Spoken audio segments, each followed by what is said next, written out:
practice witchcraft as reclaiming earth, reclaiming traditions that have long been lost. But reclaiming is never about going back.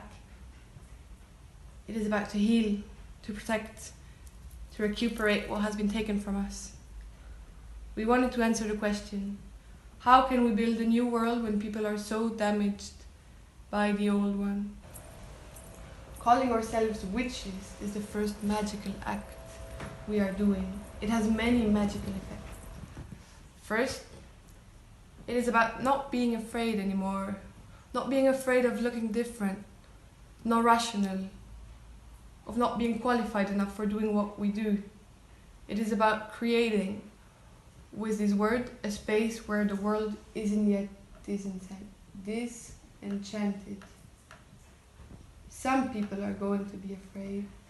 Some people are going to be mad. But some are just going to ask themselves, what is this about? And maybe they look inside the space we've just created. This space is a place where our fear are not signs of weaknesses, but a potential of power that needs to be acknowledged. It is a place where we can be together and heal each other without the figure of the judgemental God.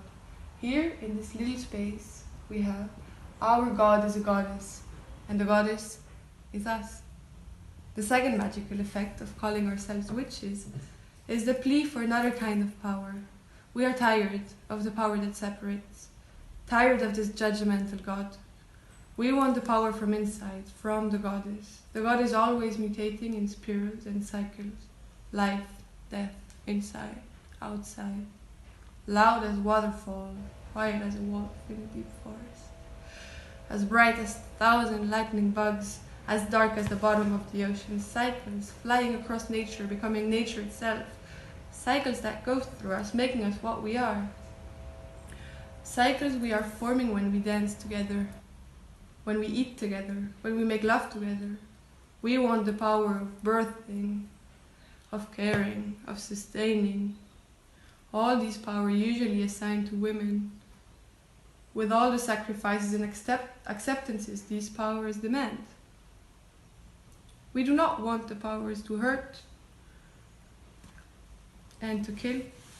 Calling ourselves witches is reclaiming sacredness.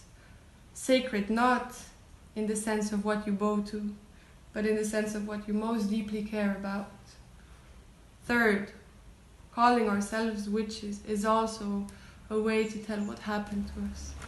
Because something happened to us. The situation is particular, and we need to understand what the situation asks of us, to remind us of all the men and women who died during the Great Inquisition.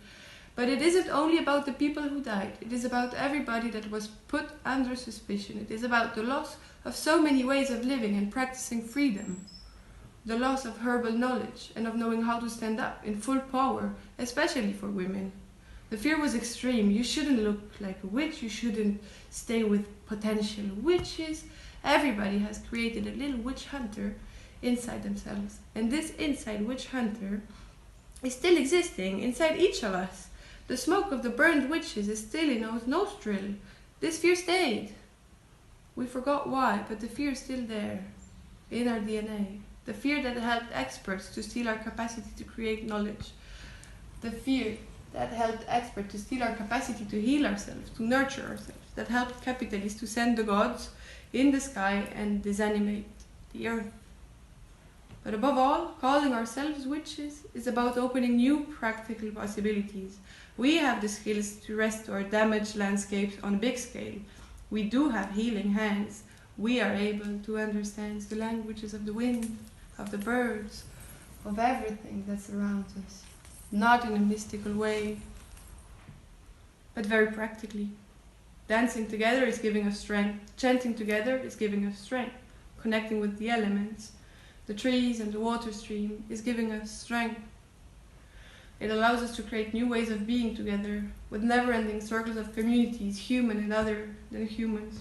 We can transform a problem into a solution, as we do daily in our permaculture gardens. We can change the way things are just by giving them another name. This is why calling ourselves witches is already an act of magic. This is why calling an epoch a spatio-temporal event of this scale must be done very carefully, because naming is always about changing the path to create a new future. We need to ask ourselves which path we want to inherit and which it is if we use such a name as Anthropocene. Let me translate this question in other words, my words. Does it make us the children of the witches, or does it make us the children of the witch hunters?